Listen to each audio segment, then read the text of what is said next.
Om Namo Bhagavate Vasudevaya. Om Namo Bhagavate Vasudevaya. Om Namo Bhagavate Vasudevaya. Om Namo Bhagavate Vasudevaya. Om Namo Bhagavate Vasudevaya.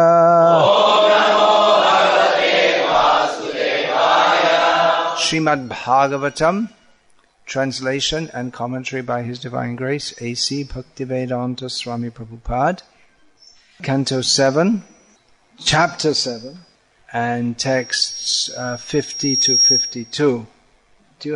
So I'll read text 50 first of all. Devo suro manusha va yaksho gandharva eva va bhajan mukunda charanam swastiman syadhyathavayam. Translation: if a demigod, demon, human being, yaksha, gandharva, or anyone within this universe renders service to the lotus feet of Mukunda, who can deliver liberation, he is actually situated in the most auspicious condition of life, exactly like us, the Mahajans, headed by Prahlad Maharaj. This verse is spoken by Prahlad Maharaj. The purport: Prahlad Maharaj, by his living example, requested his friends to engage in devotional service, whether in demigod society, asura society, human society, or Gandharva society.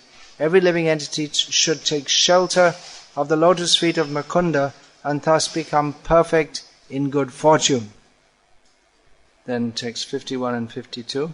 Nalang dvijatvam devatvam rishitvam vasuratmaja aha prinanaya mukundasya navritang nabahugyata nadanang natapo neja nashocham navratani cha priyate nalaya bhaktya hariranyad virambanam. My dear friends, O sons of the demons, you cannot please the Supreme Personality of Godhead by becoming perfect brahmanas, demigods, or great saints, or by becoming perfectly good in etiquette or vast learning. None of these qualifications can awaken the pleasure of the Lord, nor by charity, austerity, sacrifice, cleanliness, or vows can one satisfy the Lord. The Lord is pleased only if one has unflinching, unalloyed devotion to Him. Without sincere devotional service, everything is simply a show. Purport: Prahlad Maharaj concludes that one can become perfect by serving the Supreme Lord sincerely by all means. Material elevation to life as a brahmana, demigod, rishi, and so on are not causes for developing love of Godhead, but if one sincerely engages in the service of the Lord, his Krishna consciousness is complete. This is confirmed in Bhagavad-gita. Apichet suduracharo bhajate mam ananya bhag sadhureva samantavya samyak vyavasito hi saha. Even if one commits the most abominable actions, if he is engaged in devotional service, he is considered saintly because he is properly situated. End of that verse translation. To develop unalloyed love for Krishna is the perfection of life. Other processes may be helpful, but if one does not develop his love for Krishna, these other processes are simply a waste of time.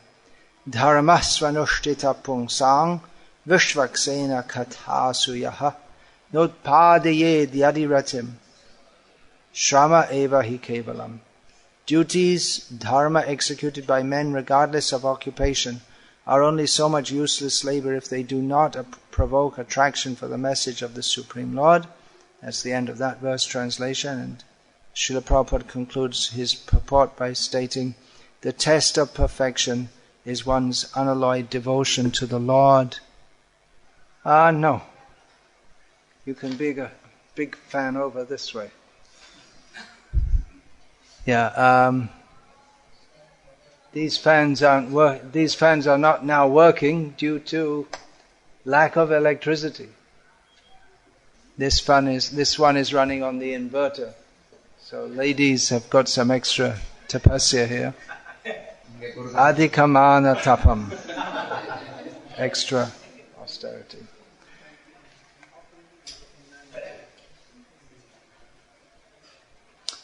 Is there another entrance on this side? Yes.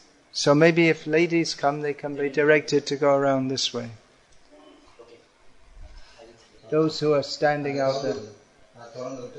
Maybe we can just move all the women over here, because we don't want to put the ladies to austerity. Usually we hear about sadhus, not so much about sadhvis. Sadhvi means she should be a chaste woman, but not supposed to do any other austerity. Shall we move all the ladies under the fan? Otherwise, in the Western countries you can pay money to go to a sauna, in which sauna means it's very hot and you sweat. It's good for health. It's supposed to be very good for health, if that's any consolation. You expect. Well, according to certain philosophers, there's no reason to expect the electricity to come on. The fact that the sun rises every day in the east doesn't mean that it'll rise tomorrow in the east. According to David Hume and other people who wasted their human form of life speculating in various rather absurd ways. Hare Krishna. But anyway, the Tamil will be understood by everyone and the English not by everyone. So maybe have the better mic for the Tamil. Yeah, but 98% understand Tamil. I'm the 2%. Well, here we have in 3 verses, Srila Prahlad Maharaj. Oh, by the way, please turn your cell phone off. So here in 3 verses, Prahlad Maharaj expresses some of the basic classical points of pure devotional philosophy, which are expressed in various ways throughout the Srimad Bhagavatam. One point is that every living being, not depending on their birth or previous piety or lack of it, can take up to devotional service. And that anyone who does so, even though it may be considered a very fallen or bad condition to be born a low birth, but anyone who takes up the service of Mukunda Charanam, the lotus feet of Mukunda, they are situated in the most auspicious situation. It's very simple Sanskrit, this verse, text 50. Devo, Suro, Manusha, these 3 levels, the Devas, demigods, the Asuras, the demons, the Manushas, the humans, Va, or Yaksho, Gandharva, Evava, whether one is a Yaksha. Yakshas, they're sometimes in Vedic literature considered to be minor demigods, but they're more considered to be minor Asuras. Srila Prabhupada writes here, a member of a demoniac species. And Gandharvas, they are minor demigods, sub-demigods of a certain class. So Yaksho, Gandharva, Eva, certainly. Va, again the word Va means or. So whether you're a demigod, a human, an asura, or somewhere in between a demigod and a human, or somewhere in between a human and a demon, Bhajan Mukunda Charanam, very easy to understand. Those who worship the lotus feet of Mukunda. Mukunda means Mukti Data, he who gives liberation. Swastiman, I think you can understand this word. Swasti means auspiciousness, Mangalam. And Mana, you have that, it comes in Tamil, means possessing the quality of. So Swastiman means, it comes directly from Sanskrit, it means possessing the quality of auspiciousness.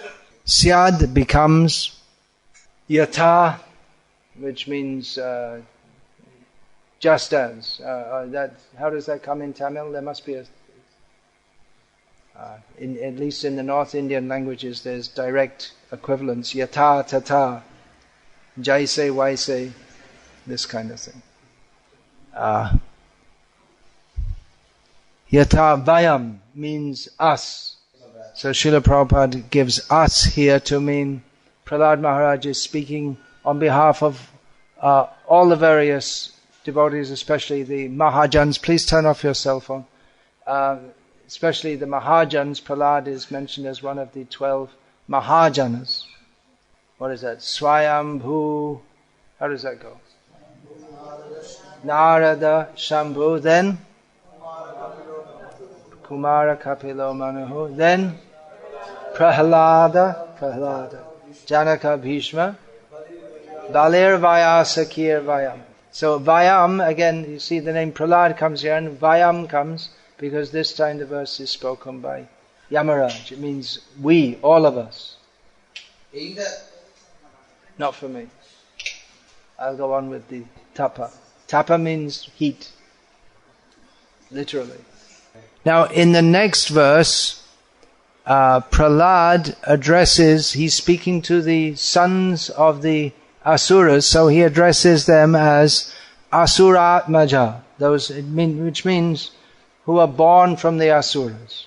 So this Vayam could also take to mean we, all of it, just like if I say here, we are happy that the electricity has come on so we can get some electric fan. So it refers to us who are presently in this room, in this assembly, to be technical, because technically some are outside the room also. So the boys, they are Asura Atmaja, they're sons of the demons, but they're not demons because they've become devotees by the grace of Prahlad Maharaj. Otherwise, there's no need to say Asura Atmaja. Generally it's understood, for instance, that the son of an Indian citizen is an Indian citizen. You don't ask someone, are you the son of an Indian citizen? That is the general rule. But sometimes people born in India, they may go, for instance, to America, and their son, although born of Indian parents, is an American citizen. So in that case, you might say an American born of Indian parents. So Asura Atmaja means that they're born of demons, but they've undergone some change. By material classification, they could be called Asuras. As in Bhagavad-gita, Prahlad is mentioned, Krishna mentions Prahlad as being a vibhuti of himself. Prahladas, how does that go? Daityanam Prahladas Daitamevacha. Something, I can't remember exactly. So technically he's counted among the Daitas, which is another way of saying the Asuras. But actually he's of a different category. He's become a devotee of Krishna. So these are very important points to understand. They're relevant in the present day also. Even up to the present day, there are people, for instance, who are born into certain families who think that makes them more eligible to be devotees of Vishnu than others. Is it not?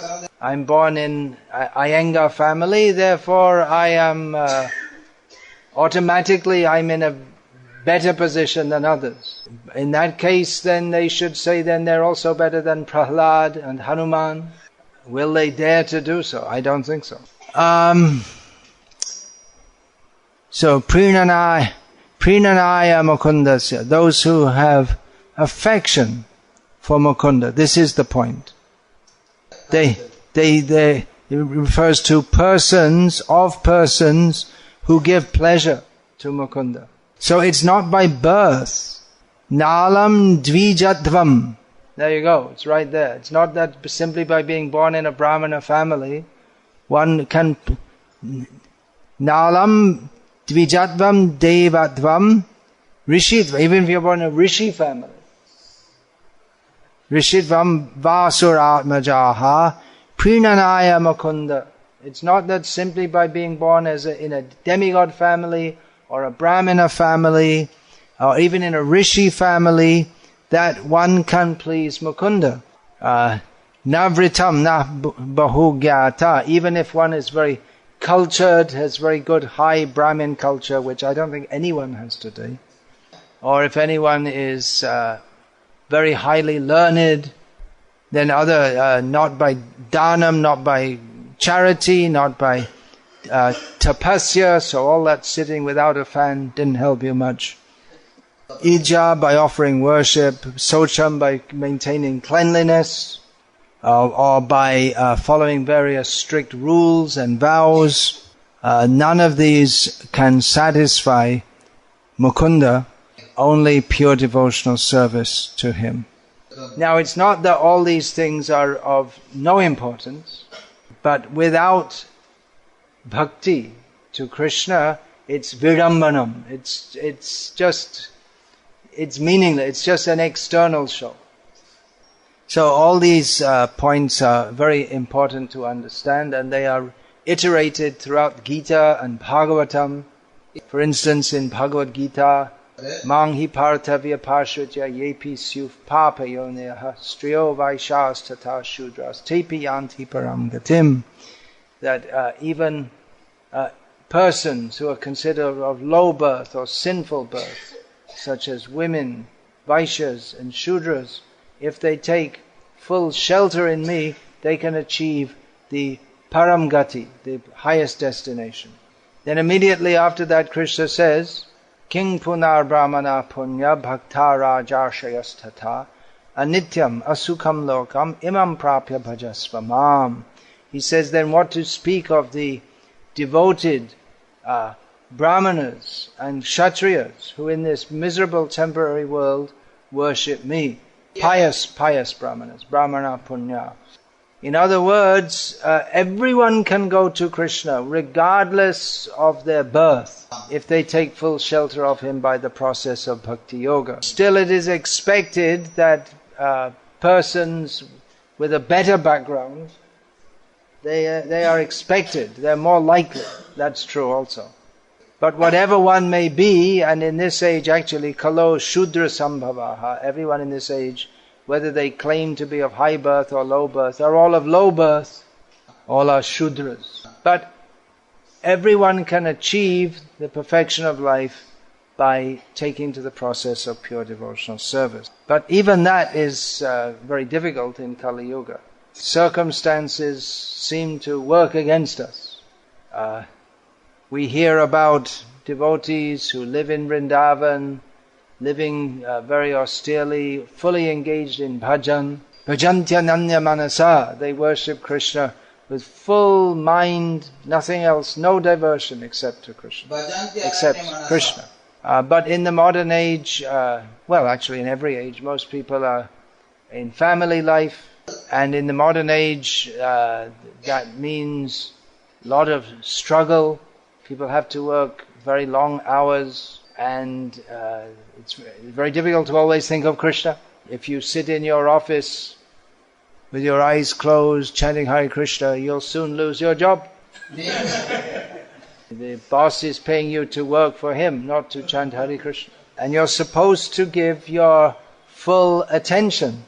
Just like Sri Giridhari, who is translating this lecture, Sri Giridhari Prabhu, in his previous job, his previous boss told him that you can just stay here at the, factory you're overseeing, some design or something.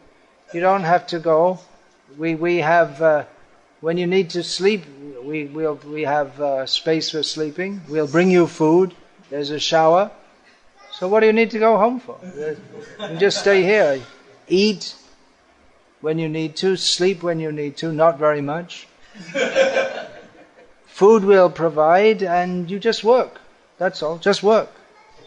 Very seriously, they told him. They expected him to give his life, soul, mind, body, words, total pure devotion to his nonsense company. So he thought, well, I'd better give it to Krishna. And here he is. Bhaktivinoda Thakur sings, Grihe Thakur, Bone Thakur, Shoda Hari Bole Dako. Whether you live at home or you live in the forest, you're a renunciant, always chant the names of Hari. And that is more possible in traditional society. For instance, the boatman plying the boat over the river can also chant the holy names as he goes. The farmer plowing the field behind the bulls can call out the holy names of the Lord. We hear that the gopis of Vrindavan, while churning the butter, they would chant the pastimes of Krishna. But in modern life it is very difficult to remember Krishna. There are so many distractions. So anyway, we should remain steady on the path and make clear that our goal of life is Krishna. Our goal of life is not to make lots of money. If without excessive endeavor you can make lots of money, you may do so, but then you should give it to Krishna, for Krishna's service. Jodi take bahudhan tabe hao akinchan Vaishnava karo upaka. Bhaktivinoda Thakur advises that, well, if you have lots of money, don't be attached to it. Use it for the service of the Vaishnavas. But I don't think anyone here has lots of money. Everything's relative. Some people are poorer than you, some people are richer than you. But none of you are up there with the Ambanis and the Hindujas and the Jailalitas. Oops, they might arrest me too. We understand from Bhagavatam that the goal of life is to become completely absorbed in Krishna. At the moment, we're not completely absorbed in thoughts of Krishna. I'm speaking for myself and presuming that at least some of us here have not reached the stage of full, or maybe many or maybe all have not reached the stage of full absorption in thought of Krishna. Yeah, please forget that you have a cell phone, at least while this talk is going on. Whatever it is, just forget it for now. Bhaktisiddhanta Saraswati Thakur, he said one time that you should just hear Harikatha. As long as it's there, you just listen. And if someone comes and brings the news that your son is dying, you go on listening. That is more important. Prati janme shabe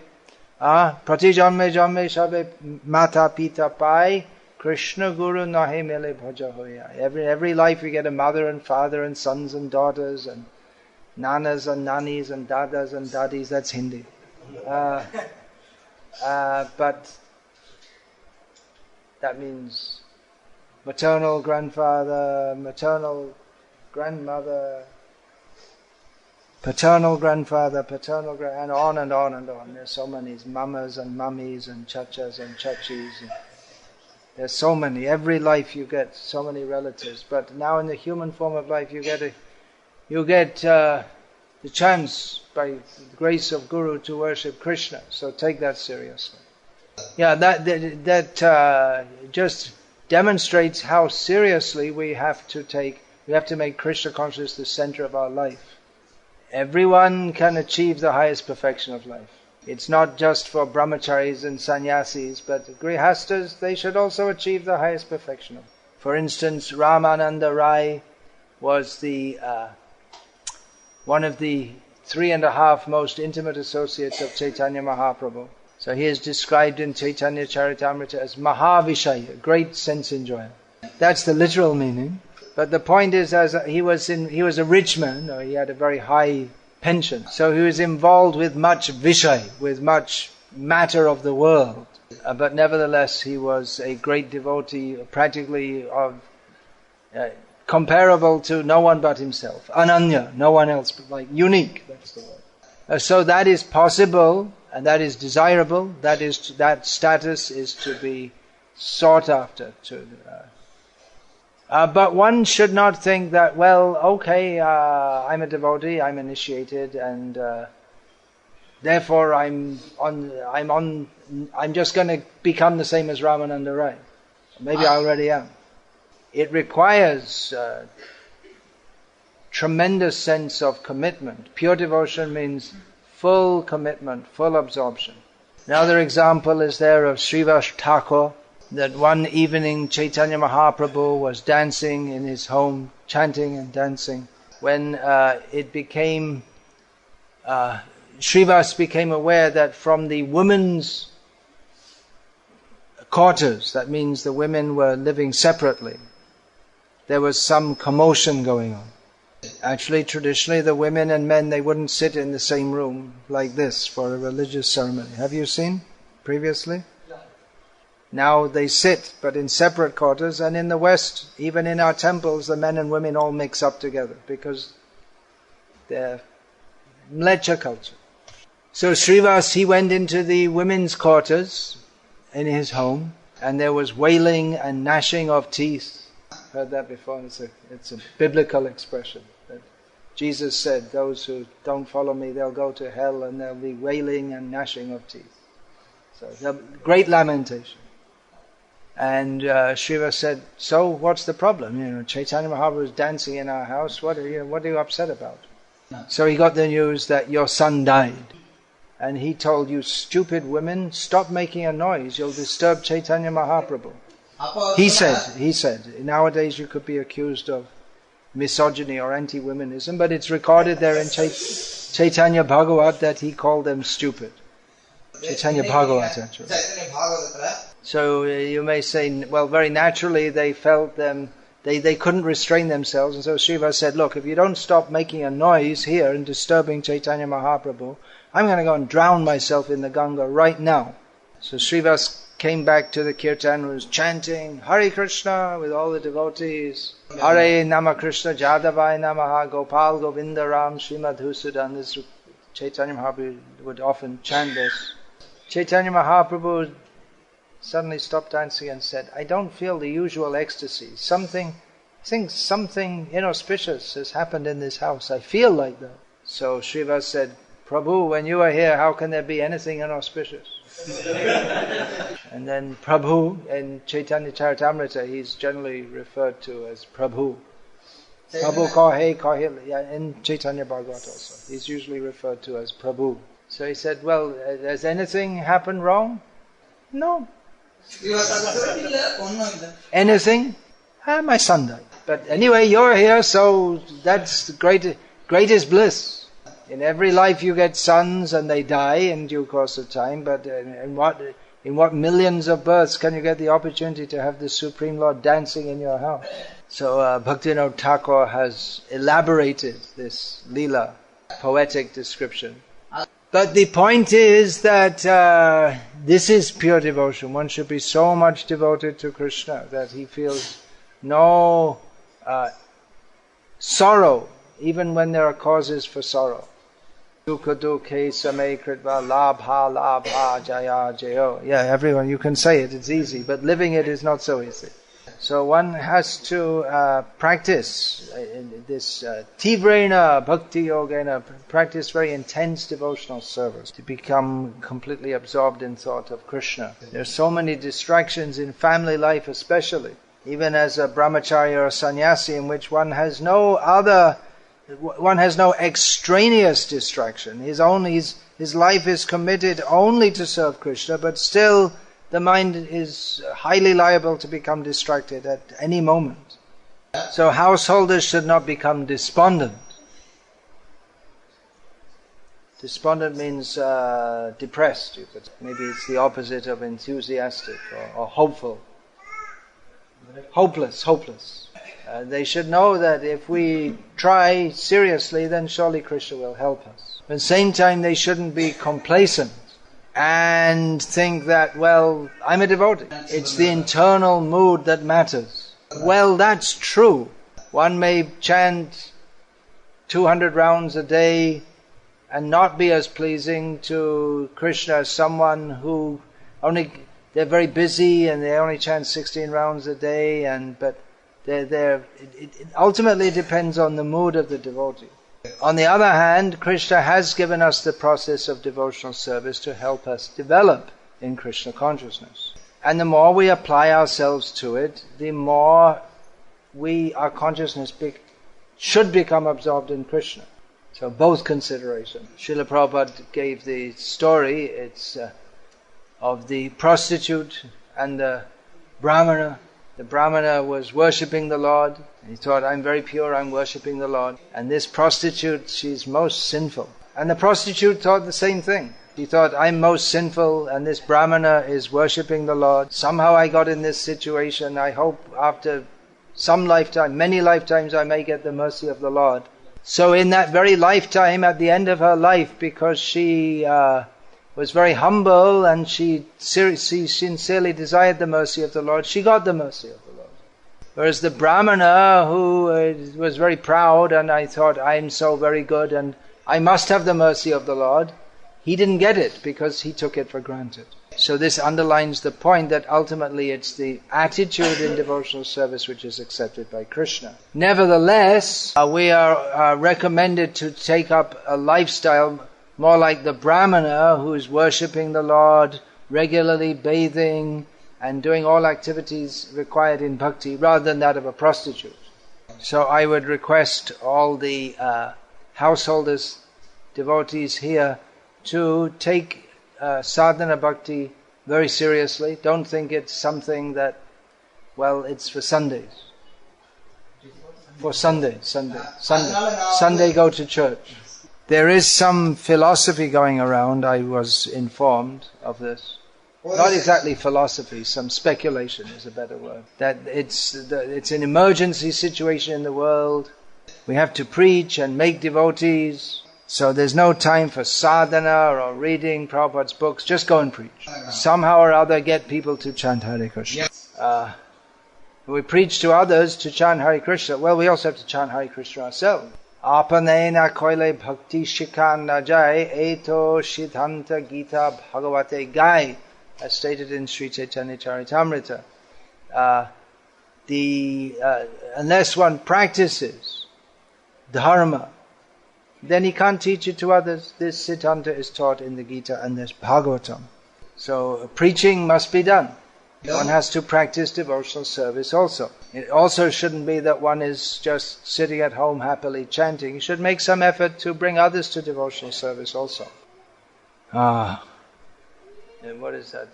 Sanatana Goswami said to Haridas Thakur, Acha kare keho na kare pracha, pracha kare keho na kare pracha. Acha pracha namer koroho dui karj, tumi sarva guru tumi jagate arj. He said that some people, they practice their bhajan very nicely, but they don't preach. And some, they preach, but they don't practice what they preach. Sanatana Goswami said to Haridas Thakur, but you do both in relationship to the holy name. Therefore you're the guru of everyone and you are the best person of all.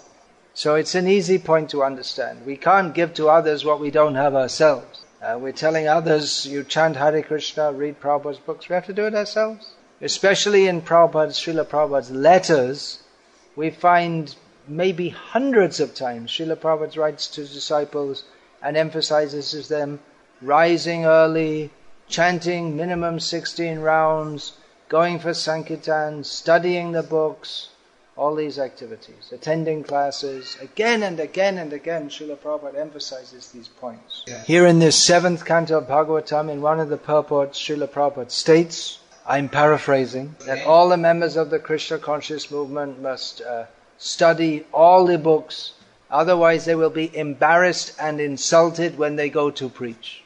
So definitely when we go to preach, well, people say, why should I take to this? And if you don't have a reply, then you'll look like a fool. People have so many objections, atheistic objections, or they say Christ is the only way, or whatever. So many objections we'll get. So we have to understand the philosophy of Krishna consciousness by studying Srila Prabhupada's books and discussing the philosophy and the association of devotees. So I can simply request all the devotees to take to Krishna consciousness very seriously.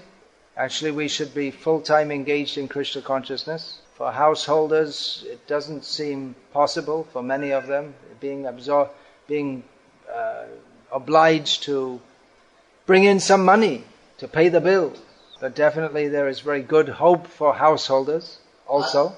But we should also understand that Krishna consciousness is not very cheap. We're all hoping for the mercy of Krishna. We ourselves have to make very serious efforts in devotional service. Srila Prabhupada had a program so that householders don't have to remain in the cities. They can live with devotees on the land very simply, and in this way they can always be with devotees and cultivate Krishna consciousness full-time as householders. Very few of our householders are agreeable to do that. And most of them have they have reasons for not doing that. But the main reason I see in most cases is that they're just not willing to do so. Too much attached to their present situation. So anyway, make some plan. Srila Prabhupada often quoted, Panchash urdhvang vanang vrajet. At the age of 50, go to the forest. That's why I say read Prabhupada's books, and you'll get all this again and again and again. Hammering. Sometimes that hammering is required. Actually, most of the time it's required. It's not that by leading a mediocre life up to the point of death that one can all of a sudden become intensely absorbed in pure love of Krishna. So at least by the age of 50, when your children are settled, don't go on working forever. Then become full-time in devotional service. If you're already past 50, well, you're running over time. And if you've not yet reached 50, well, you never know if you will reach 50 in this very body. And though you're laughing, well, if it actually happens that one of your family members passes away, then you feel very disturbed. But we should know that we all have to die. It may happen at the age of 5 or 50 or 90, but everyone has to leave the body. So this human form of life is meant for doing whatever is required so we don't get born again. There is one verse from Bhagavatam which Srila Bhaktisiddhanta Saraswati Thakur, in his childhood, he put on his wall and he would look at this every day. And he said that I will preach this verse until my last breath. That verse is, you should all try to, I'll say the Sanskrit and then the translation. You all try to understand what is the deep import of this verse. Labdva sudurlabhamidang bahusambhavante manusham arthatam anityam apihadhira turnam yatetana patedanumritya yava nishrayasaya vishayakaru sarvatasyat. This human form of life is very rarely achieved. After many, many births it is achieved. Oh, yeah, okay. Heard that before. You got this human form of life after many, many births. Jeev Jago, wake up. Utishta, Jagrata. But now we got it. Now we're in that situation where we have it. It won't last very long. We have to die soon. Human life is very valuable because it gives us the opportunity to understand all these points. For our inevitable death, which will come very soon, we should do whatever is required so we don't get born again. And we should not cultivate sense gratification, which is available in every species of life. Hare Krishna. Any question, please?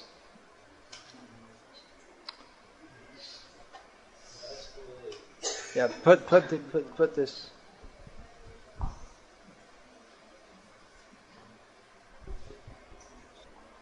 From the lecture I understood that tapa and vrata are not important, only bhakti is important. No, that's not what's stated. It's not stated that tapa and vrata are not important.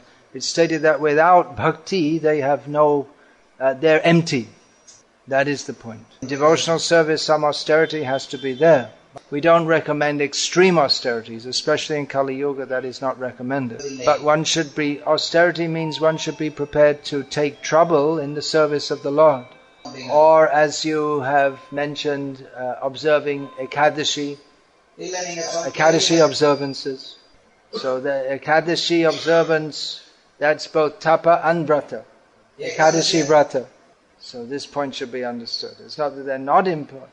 But without bhakti, they're meaningless. But that is required in bhakti also. Another point here, that one cannot please the Lord simply by bahu gyata, being very learned. That doesn't mean that devotees should not try to understand the philosophy of Krishna consciousness. Definitely devotees must try to understand this. But otherwise, if we don't know what we're doing or why we should be doing it, how can we do it properly? But simply to know it without internalizing it and actually developing a sense that Krishna te kila cheshta, everything we're doing for the pleasure of Krishna only, without that, everything is simply a show. Very good, apt words Srila Prabhupada has translated into English. That is the point.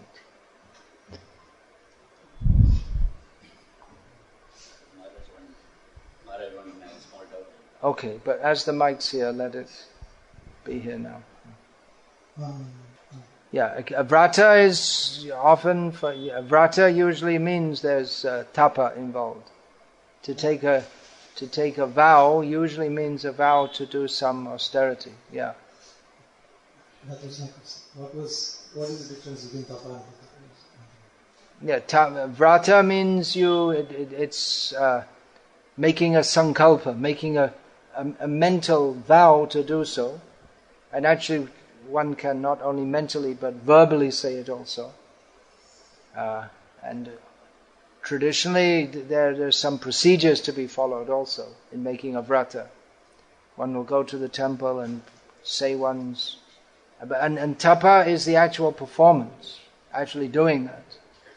In the modern age, if people can not drink tea and coffee and not buy bread and biscuits from outside and only take Krishna prasadam and rise early in the morning and not eat meat and fish, that is about as much tapasya as anyone can follow in the modern age. On top of that, many of our devotees take austerities by, for instance, going out to distribute Srila Prabhupada's books. On every Purnima, I believe it is, or is it Amavasya, at Tiruvannamalai Purnima. At Tiruvannamalai, devotees, so many pilgrims come there and devotees go and spend all night distributing books. So this is tapasya. We shouldn't, at least we should stick to this minimum and not decrease that. Nowadays we find many devotees, even they're initiated, and no one ever told them, they don't have any idea that they're not supposed to eat food cooked by non-devotees, and so they buy some biscuits or some... In North India there's this Haldirams, you probably have it here in Chennai also. And they buy something from that and they offer it and say, well, it's prasad, it's offered. Bogus, completely bogus. And say, oh, you're just into rules and regulations, bhakti should be spontaneous. This is rascaldom. It's a complete misuse. Yes, it's rascaldom. It's a misuse of the principles and the philosophy of Krishna consciousness to compromise it in a way that Srila Prabhupada specifically told us not to do. So it's rascaldom. It's not a minor thing. It's this kind of attitude which leads to the total downfall of the sampradaya. That even the very minimum standards given to us by the Acharya, Srila Prabhupada is the Acharya, we don't want to follow. You may say, well, my guru, he doesn't make a big fuss. Why are you making a big fuss? But we should understand that guru means, in our ISKCON, means they should follow Srila Prabhupada. We should know what Srila Prabhupada said. Srila Prabhupada is the Acharya for the whole of ISKCON. So you may say, well, it's very convenient to buy some vegetarian food from the shop. This idea, what is convenient food that we like to eat, that came in Bengal because it's convenient to eat fish. There are so many rivers. So it came to the idea that, well, you can eat fish also and be a devotee. Yeah, you had a small doubt. Arjuna also had a small doubt. It might not have seemed to be such a big thing. Yeah.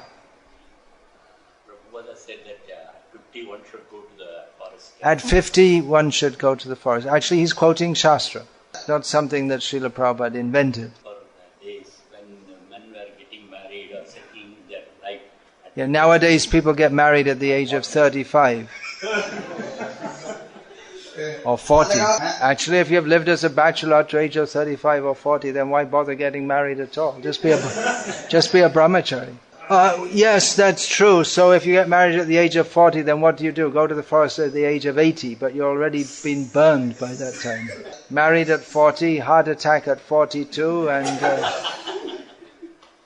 helicopter to Apollo Hospital that cost another 2 lakhs, and then CP, what is that? ICU for another, that cost another 2 lakhs, and then you died anyway. You may think, well, this is not very nice to make jokes like this. But it's not a joke.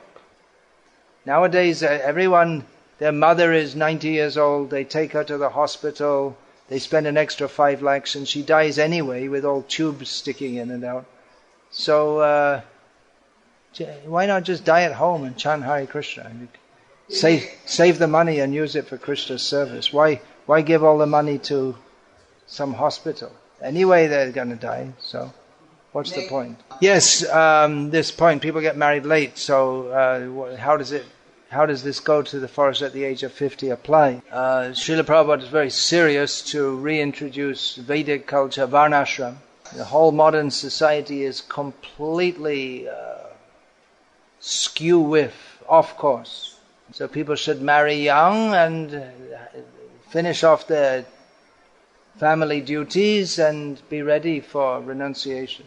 This age of 50 go to the forest, that doesn't necessarily mean sannyas, that means vanaprastha life, where both husband and wife together, they become detached from the family, intense involvement in the family, and concentrate more on spiritual activity. So that's the point, that during the early adult life, it's absorption in family, that's inevitable for most.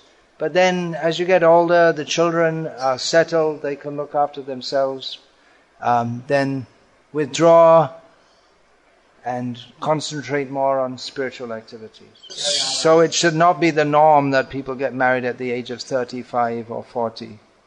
In modern life then they take a loan for the, a loan for education, and you want to pay that off before you get married, and you don't pay it off till you go on, do your PhD, you finish at the age of 30, and then you have to pay it off, and then already half your life is gone. So, and this is just, you could say it's just some material advice, but it's very good advice for everyone. Don't get into the debt trap.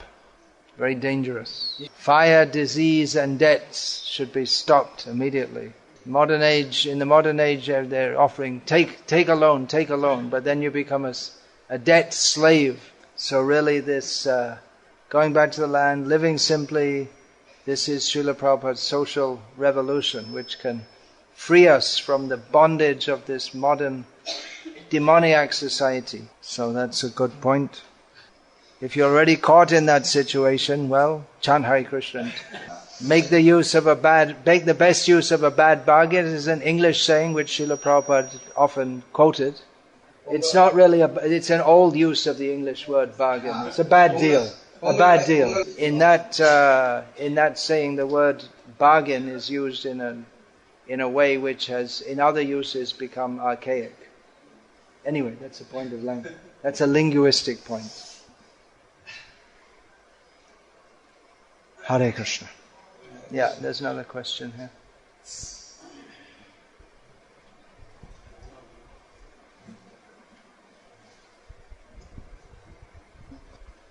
In Bhagavad-gita, Krishna says that 4 kinds of people don't surrender unto me. And if Guru's mercy is there, can people belong to those categories like Asuras? Can they also become devotees? Oh, that's a very interesting question. 4 kinds of people, Krishna says, don't surrender unto me. If Guru's mercy is there, can they surrender? Well, actually, of course, Guru's mercy ultimately means Krishna's mercy. Sangsara dava nalalidha loka charnaya karanya ghana ghanatvam praptasya kalyana gunarnavasya vande guru shri charnaravindam. Krishna is the kalyana gunarnava. Do you know what that means? Means nothing to do with marriage.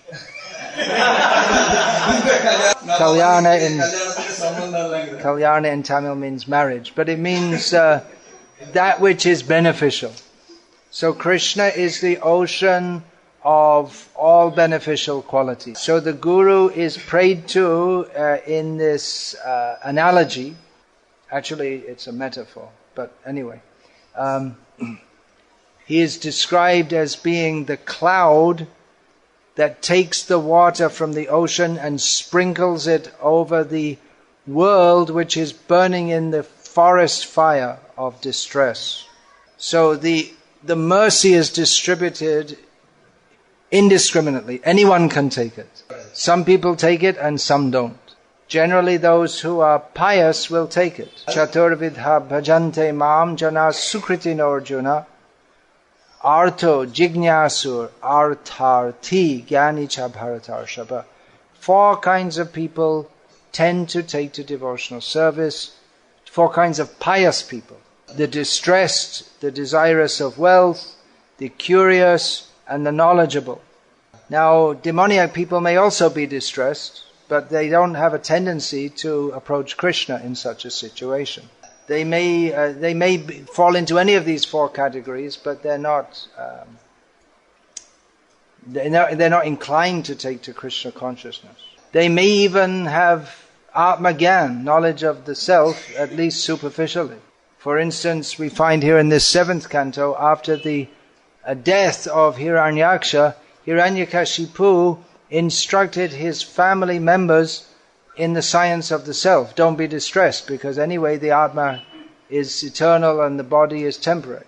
So it's a matter of attitude. Those who are demoniac in attitude, they do not take to Krishna consciousness. Those who are mudha, naradhama, maya aparita jnana, and asaram bhavam ashritaha, these four categories, they don't take to Krishna consciousness due to bad mentality. Matyena krishne paratasvato va mitho bhipadyeta griha vratanam adanta gobhya vishatang tamisram punaf punas charvata charvananam.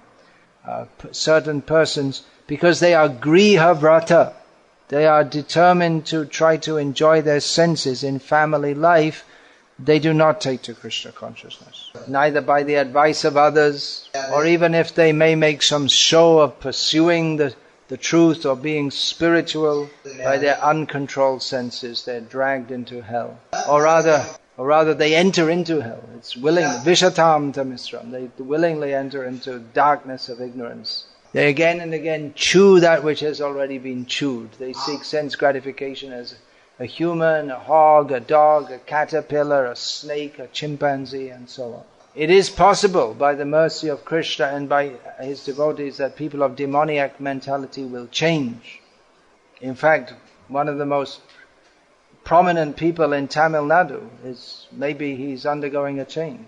It's a very famous politician who's been an atheist all his life and seems to be taking interest in Sri Ramanujacharya. So anything's possible. Ashura Shakal Pailo Chara, Bhakti Thakur said. All the demons attain to your lotus feet. Practically in the modern age, people are more of the demoniac mentality than the divine mentality. It doesn't mean that when we think of a demon, we think of someone with fangs coming out of their mouths, and long nails. Actually, that's more a description of Nrsimha, divine nails and teeth. But it may be that some people of demoniac mentality, they're actually very suave, urbane, sophisticated, and very, in their general dealings, quite gentlemanly. But they want that there should be slaughterhouses and abortion clinics, and they think it's very good to have all these things. Now there was just the British election. Whoever had been voted in, they weren't going to stop slaughterhouses. In their election campaign, they'll go around and shake people's hands and smile at them and show what a nice person they are. They're not going to stop the slaughterhouses. What to speak of the slaughter of the cows, neither of them are going to stop the slaughter of Arabs. They're all sending out their troops to fight and kill the citizens of other countries who are just ordinary people like you who get up in the morning, go to work, and all of a sudden there's some British bomb landing on your head and wiping out your whole family. There is great hope in the Sankirtan movement. It is very powerful. Dino hino joto chilo, hariname udharilo, tar shaki jagai madhai. Even great demoniac persons like Jagai and Madhai can be uplifted by the chanting of the holy names of Krishna. But it's not some mediocre practice of Krishna consciousness that's going to change the world. It will require a tremendous dedication on the part of the devotees. Which is another reason why those who are older should come out and fully engage in practicing and preaching Krishna consciousness. You can sit at home and chant Hare Krishna and maybe go back to Godhead, but what about all the others? Here in this 7th canto we have also Prahlad Maharaj's famous verse that Srila Prabhupada often quoted. He quoted this in regards to his mission as he landed in America. Daivod Vijay Paradaryataya Vaitaranyas Twadvirya Gayana Mahamrita Magna Chittam Shocheta To Vimukacheta Sa Indriyartha Maya Sukhaya Bharam Udvahato Vimurhan. He said that I'm quite happy. His name is Prahlad, which means very happy. His father gave him that name thinking he'll be very happy being a big demon like me. But Prahlad was happy because Prahlada Lada Dayan. He was a great devotee of he who gives great happiness to Prahlad, namely Nrsimha. So Prahlad prayed to Nrsimhadev that I'm very happy because I'm always, my consciousness is always absorbed and in thoughts of your glories and in praising them. It's nectar, but nevertheless, I also lament for those fools and rascals who are inimical to your service, who live only for the sake of satisfying the senses, and who are crushed by the weight of trying to enjoy illusory happiness. So that's another reason for those who are older to come out of family life and try to help bring others into Krishna consciousness, not into family life. Hare Krishna. I'll finish there. All glories to His Divine Grace, Srila Prabhupada. Hare Krishna.